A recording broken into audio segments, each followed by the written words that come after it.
Usually when we start one of these deep dives, I like to ease this in gently. I like to set the scene, maybe offer a little bit of obscure background context to, warm everyone up. Play a little appetizer. Exactly. But for this topic, I feel like that is totally unnecessary. In fact, I feel like everyone listening right now already has a scene playing in their head the second they saw the title. Oh, absolutely. Maybe it's a white Ford Bronco crawling down a freeway in Los Angeles, surrounded by this just phalanx of police cars. Maybe it's a leather glove that just refuses to go onto a hand. Or maybe it's just the sheer visceral shock of a verdict that seemed to slice the entire country right down the middle. It is arguably the most famous criminal case in American history. I don't think that's an exaggeration at all. And I don't think that is hyperbole. It has everything: celebrity, tragedy, race, class, science, media. It's the trial of the century. It really is. And because it is so famous, because it has become this massive cultural touchstone that has been parodied and dramatized for 30 years, it is actually very easy to forget the specifics. That's so true. We remember the catchphrases: if it doesn't fit, you must acquit. But we often lose sight of the actual legal mechanics and the forensic details that drove the outcome. Exactly. We are talking, of course, about the people of the state of California v. Orenthal James Simpson. And our mission today is to do something a little different. We aren't here to rehash the tabloid gossip or the made-for-TV movie drama. We want to strip away the celebrity spectacle as much as humanly possible anyway, and look at the machinery of this trial. Yeah, get into the weeds. We want to understand the strategies, the specific forensic science, and the massive societal pressures that created a perfect storm in that Los Angeles courtroom. And we have a massive stack of sources today.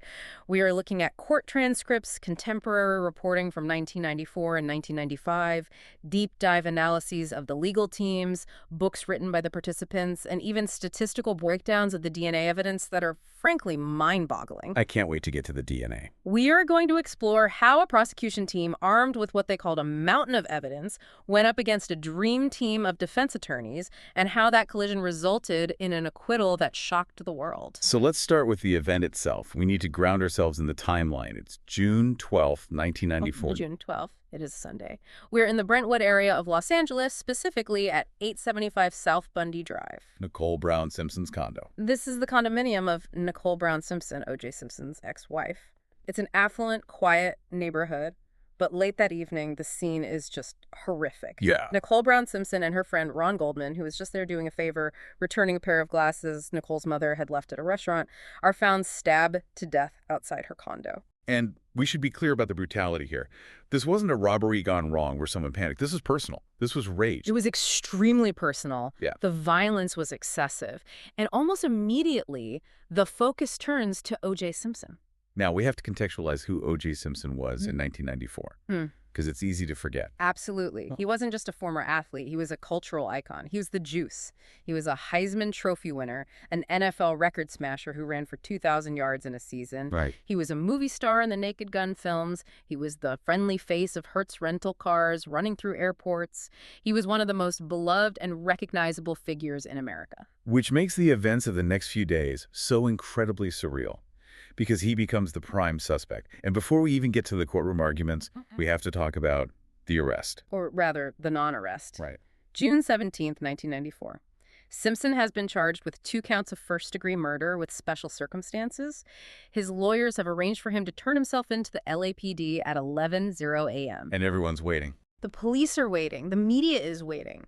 And he just doesn't show up. And instead, we get the Bronco chase. The low-speed pursuit that stopped the world. Simpson is in the back of a white Ford Bronco, driven by his friend Al Cowlings. AC Simpson reportedly has a gun to his head, threatening suicide. They are driving down the freeway at 35 miles per hour, escorted by this massive fleet of police cars. I looked up the stats on this, and it is staggering.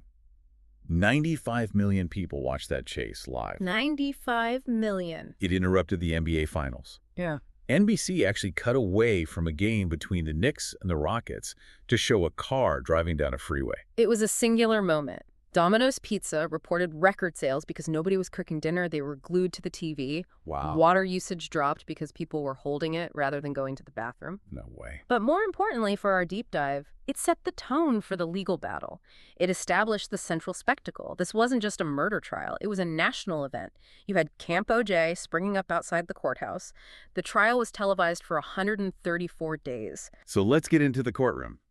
Because if you were looking at this case on paper, if you were a prosecutor looking at the file in that first week, you would think you had the easiest win in history. Oh, for sure. They called it a mountain of evidence. That was the phrase lead prosecutor Marcia Clark and her co-counsel Christopher Darden used. They, along with William Hodgman, believed the case was overwhelming.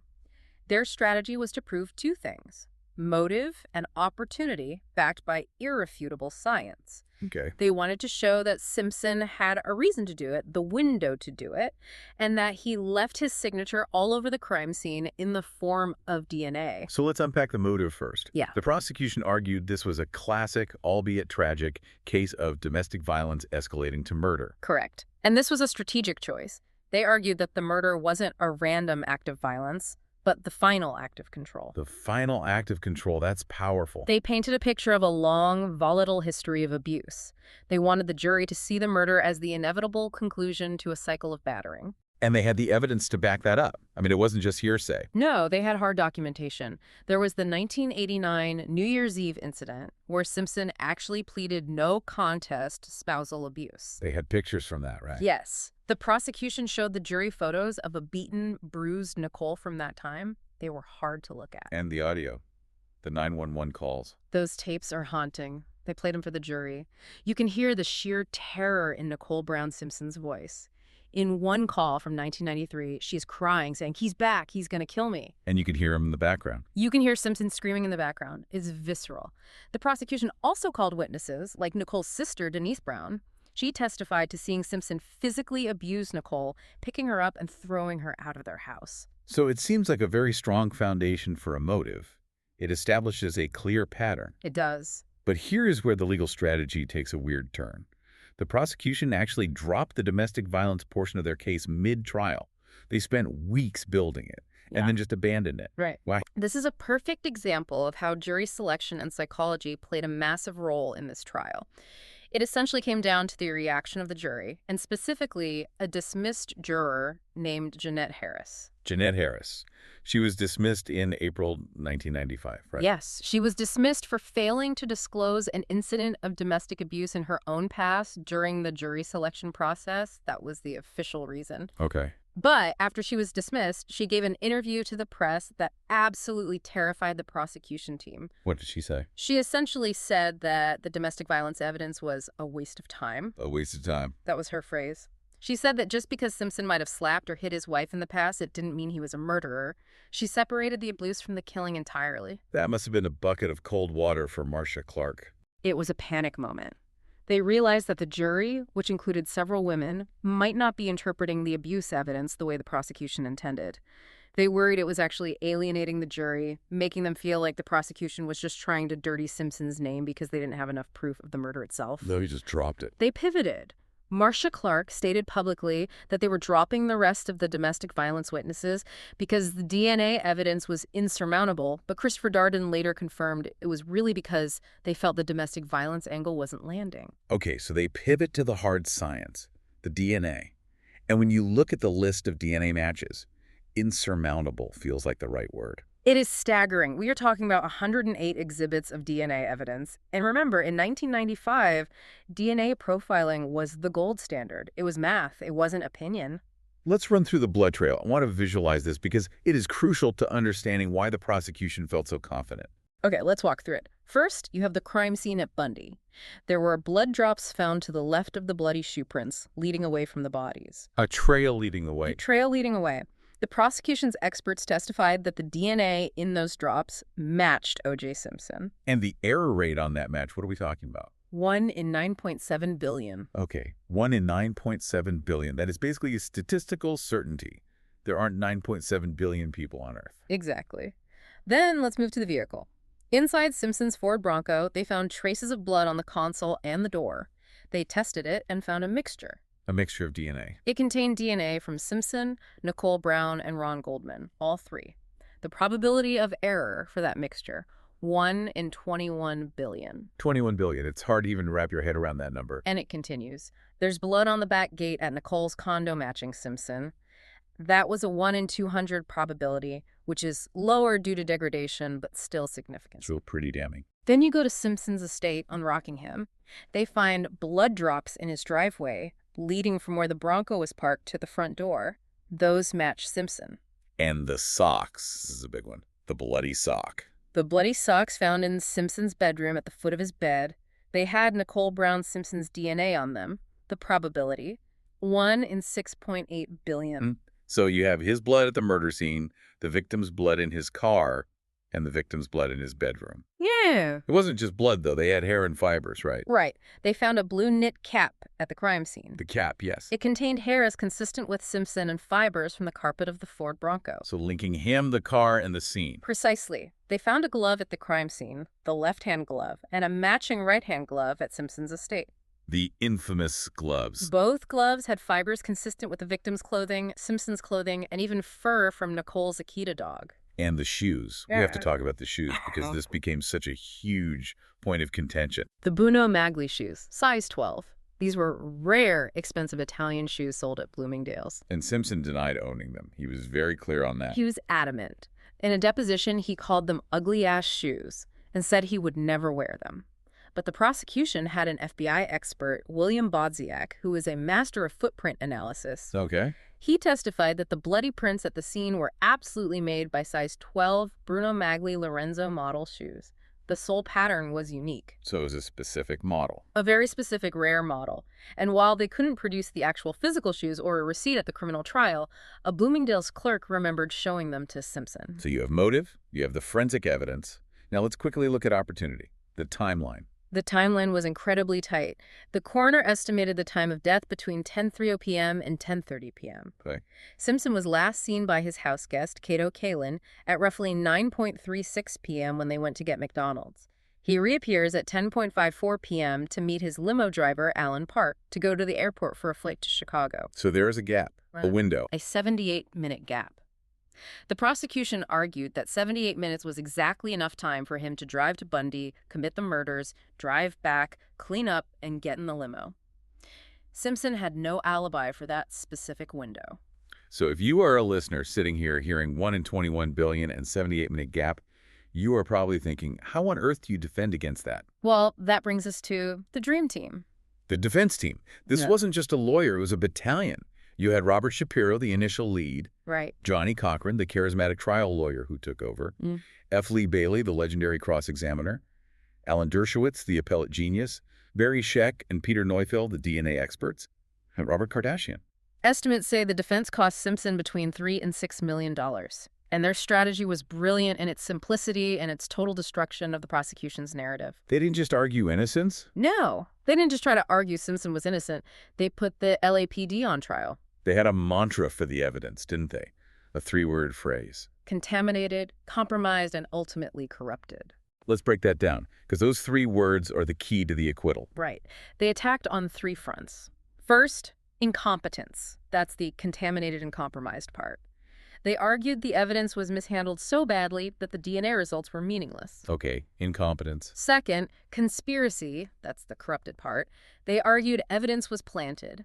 And third, they attacked the timeline and physical capability. Let's look at the incompetence argument first.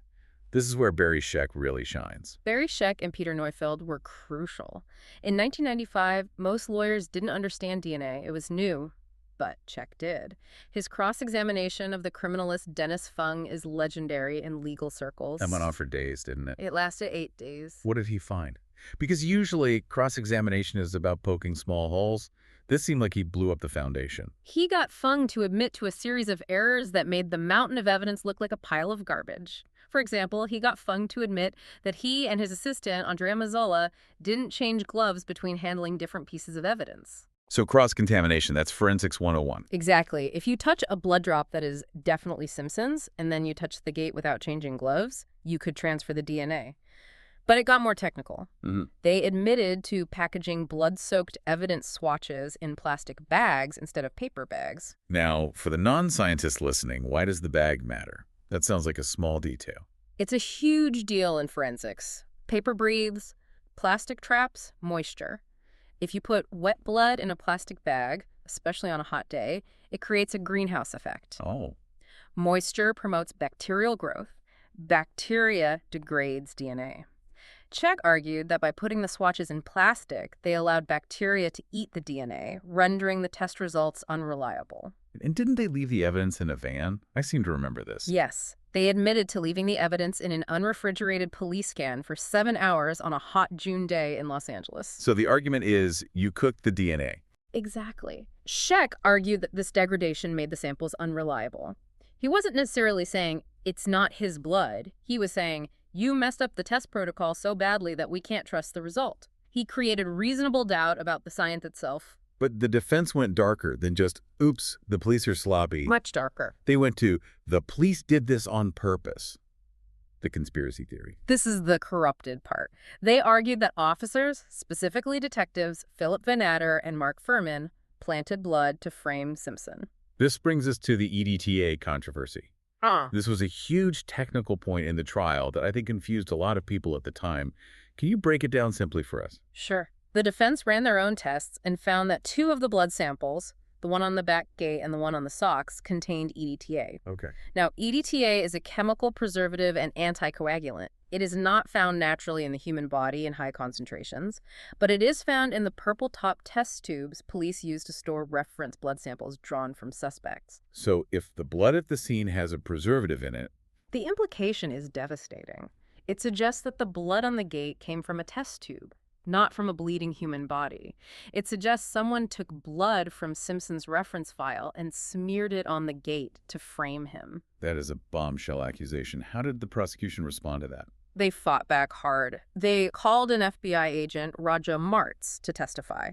He argued that the levels of EDTA found were tiny consistent with trace amounts you might find in a human body due to food preservatives or environmental factors, and not the high concentration you'd find in a test tube. So they're saying the defense's test was just picking up background noise? Essentially. I remember hearing something about a typo in this part of the trial. Yes. The defense expert, Dr. Frederick Reiters, had relied on an EPA article to establish what normal levels of EDTA were. The prosecution pointed out that he misread the article. It was a typo or a misinterpretation of the data on his part. And didn't the prosecution mention Big Macs? They did. It sounds funny, but it was a serious point. They got the defense expert to admit that the ingredients in a Big Mac and fries, which Simpson had eaten that night, could introduce chemicals into the bloodstream that might mimic those trace results in the test. But even with the rebuttal, the seed of doubt was planted.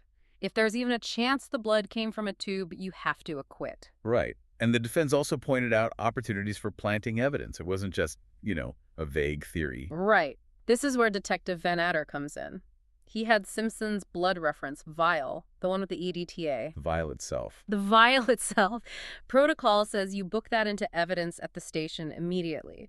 Instead, Van Adder put it in his pocket, drove 25 miles back to the Simpson estate in Brentwood, and carried it around for hours before handing it to the criminalist. Which does sound odd. Why carry a vial of blood to a crime scene? It's a massive breach of chain of custody protocol. Van Adder said he was just trying to get to the criminalist who was at the scene to save time.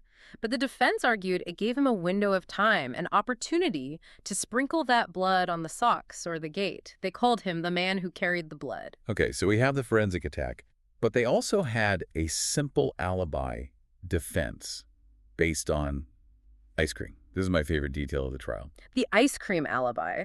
This is one of those details that gets lost in the noise of the DNA wars. The police found a cup of Ben & Jerry's ice cream at Nicole's house, sitting on a banister, around 12:30 a.m. Okay. It was melting, but it wasn't soup. It was still viscous. So the logic is about the melt rate. It's almost like a little science experiment. Exactly. The defense argued, if the murders happened at 10:15 p.m., as the prosecution claimed, that ice cream would have been sitting out for over 2 hours in June. It should have been completely liquid. Right, just soup. The fact that it wasn't suggested that Nicole or someone had taken it out of the freezer much later, perhaps around 11 p.m. And if the murder happened at 11:00 p.m. Simpson was in a limo heading to the airport. He has an ironclad alibi. It introduces doubt about the timeline. It's fascinating how they threw everything at the wall. Incompetence, conspiracy, melting rates. But really, the trial turned on two major moments. Two things that everyone remembers. Mark Fuhrman and the glove. Let's start with Fuhrman. He was the LAPD detective who found the bloody glove at Simpson's estate. And he became the villain of the defense's narrative. The defense strategy was explicitly to paint Fuhrman as a racist who wanted to frame a black celebrity. If they could prove he was racist, they could argue he was capable of planting the glove to ensure a conviction. And Fuhrman walked right into it. He did. Under oath, F. Lee Bailey asked Fuhrman if he had used the N-word in the last 10 years. A very specific question. A very specific question. Fuhrman sat there looking calm and said categorically, no. And that was a lie. A verifiable lie. The defense got a hold of tapes, the Fuhrman tapes, recorded by a screenwriter named Laura Hart McKinney. She had been interviewing Fuhrman for a screenplay about police work. And on these tapes? In these tapes, Fuhrman uses the slur 41 times. 41 times. And it wasn't just the word. He boasts about police brutality. He talks about the code of silence. He talks about manufacturing evidence to get guys they know are guilty. He basically described doing exactly what the defense was accusing him of doing. It's basically a defense attorney's dream and a prosecutor's nightmare wrapped into one. It destroyed his credibility completely, but it got worse. The defense called him back to the stand without the jury present to ask him further questions. Okay. They asked him point blank, did you plant or manufacture any evidence in this case? And he pleaded the fifth. He invoked his Fifth Amendment right against self-incrimination. Now, the jury didn't hear him plead the fifth. That's a legal protection. You can't show that to a jury to imply guilt. But the damage was done to the case in the eyes of the public and the court. It validated the entire conspiracy theory. The logic is simple. If he lied about the racism, why wouldn't he lie about the glove? Exactly. Speaking of the glove, June 15th, 1995. The day prosecutor Christopher Darden made a fateful decision. He asked Simpson to try on the gloves in front of the jury. I've seen the footage. It's painful to watch. Simpson is struggling. He's pulling, he's grimacing, he's holding his hands up to the jury with his fingers splayed, mouthing, "It's too small." He was a visual disaster for the prosecution. Marcia Clark reportedly begged Darden not to do it. She knew the risks. But there were logical reasons why they didn't fit, right? I mean, it wasn't magic. Of course. The prosecution argued that the gloves had shrunk, they had been soaked in blood, then they were frozen, then thawed, then frozen again for testing. Leather shrinks. Leather shrinks when it gets wet and dries. Plus, Simpson was wearing latex gloves underneath to preserve the evidence, which adds friction and bulk. It makes sense. And there's even a suggestion by the prosecution that Simpson had stopped taking his arthritis medication, sulfasalazine, which would cause his hands to swell up. But in the courtroom, detailed explanations don't always beat powerful visuals. No, you can't explain away a visual like that in a complex way. The jury saw the struggle, and Johnnie Cochran knew it. He coined the most famous rhyme in legal history during closing arguments. If it doesn't fit, you must acquit. And that was it. Is the perfect capstone to their argument. If the physical evidence doesn't fit, if the timeline doesn't fit, if the police conduct doesn't fit, you have to let him go. And we have to talk about the context in which this argument landed, because you cannot understand this verdict without understanding the racial climate of Los Angeles in 1995. The shadow of Rodney King. A huge shadow. The Rodney King beating had happened in 1991. The acquittal of the officers who beat him, despite the video evidence, happened in 1992, which set the city on fire with riots. The distrust of the LAPD and the African-American community was at a boiling point. So when the defense argues that the LAPD is racist and corrupt? The jury, which consisted of 9 black jurors, 2 white jurors, and 1 Hispanic juror, was primed to believe it. They had lived it. They knew the LAPD had a history of racism. The defense didn't have to invent a narrative of police misconduct. They just had to tap into an existing reality. Johnnie Cochran explicitly told the jury to send a message to the police. And some jurors even admitted later that the verdict was a form of payback. One juror, Carrie Bess, gave an interview in the documentary O.J. Made in America. She explicitly said she believed 90% of the jury decided to acquit as payback for Rodney King. Wow. She was asked, "Do you think that's right?" And she said, "I think it was right."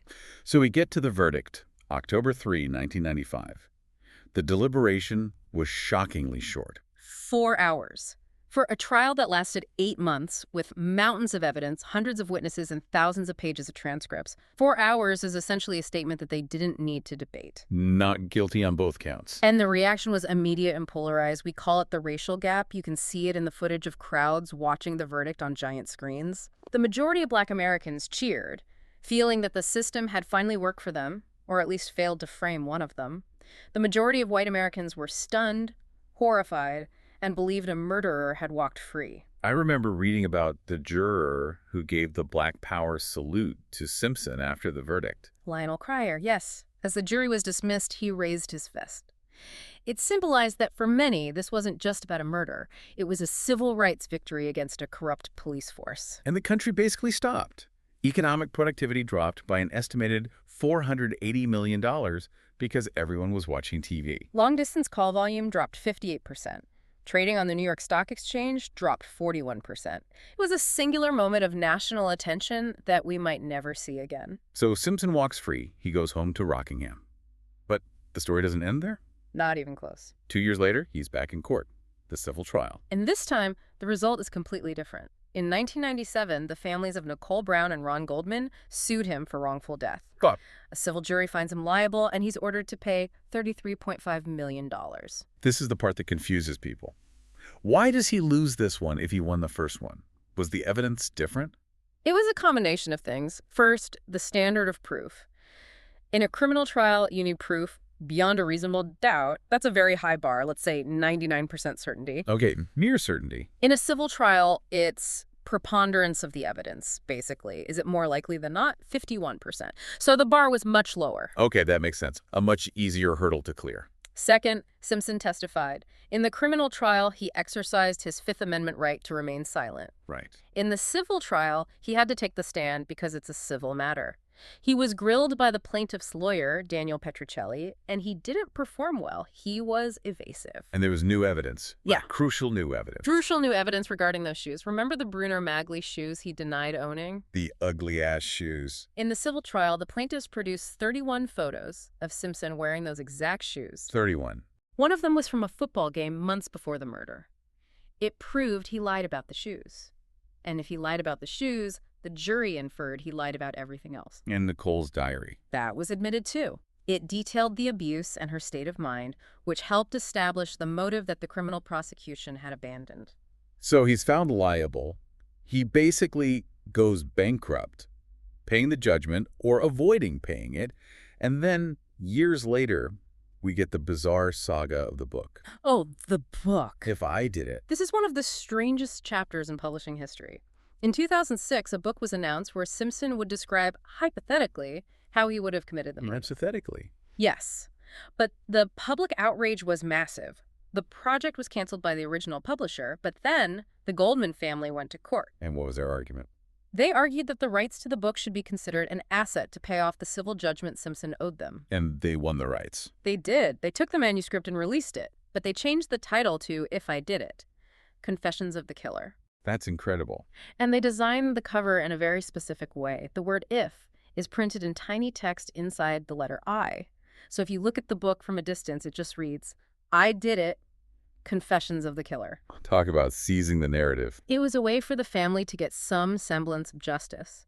In the book, the hypothetical account switches to first person. He writes things like, I remember I had the knife. It reads, to almost anyone, like a confession. Before we wrap up, I want to go back to the math for a second. You mentioned a statistical fallacy earlier regarding domestic violence.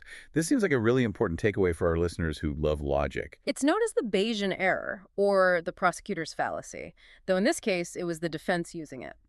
During the trial, Alan Dershowitz argued for the defense that the domestic violence evidence should be excluded. Okay. His argument was, we know that thousands of men abuse their wives, but only a tiny fraction, like 1% of men who abuse their wives, go on to kill them. Which sounds convincing. It makes the murder seem like a total anomaly, unconnected to the abuse. Right. It frames the probability as, given that he beat her, what are the odds he killed her? That number is low. But it's the wrong question. It's the wrong statistic. We aren't looking at a woman who is currently being abused and asking if she will be murdered in the future. We are looking at a woman who has already been murdered and asking who did it. Ah. I see. The condition has changed. Exactly. The relevant statistic is, of all abused women who are murdered, how many were killed by their abuser? And that number is huge, around 80% to 90%. So the abuse is actually highly relevant predictive evidence. That is a massive difference in perspective. It completely flips the argument. It does, and it shows how statistics can be manipulated in a courtroom if you don't know exactly what question you were asking. So looking back, what is the legacy of this trial? We are 30 years out now. Legally, it changed how we handle domestic violence. It spurred the passage of the Violence Against Women Act in 1994. It made the issue public in a way it never had been before. Right. Calls to abuse hotlines spiked because women saw Nicole and realized it could happen to anyone. And scientifically, the CSI effect. It introduced the world to DNA. Before this, DNA was niche. Now, because of the CSI effect, juries expect DNA in every case. If you don't have it, they wonder why. The Simpson trial educated the public on what DNA is. It really was a turning point. It was the perfect storm. You had a celebrity defendant, a racially charged environment, police misconduct, and a new forensic technology all colliding at once. So here's the question I want to leave everyone with. If this trial happened today, with our modern understanding of DNA, with body cameras on police, with social media, would the dream team strategy still work? Or was the O.J. Simpson trial a unique moment in time that can never be repeated? That is the ultimate question. Yeah. I think the answer is that it was a singular moment. The specific combination of 1995 Los Angeles, the lack of body cams, and the novelty of DNA allowed for doubts that might not exist today. But the power of celebrity, that hasn't changed. Thanks for diving deep with us. This was a heavy one, but an important one. Until next time.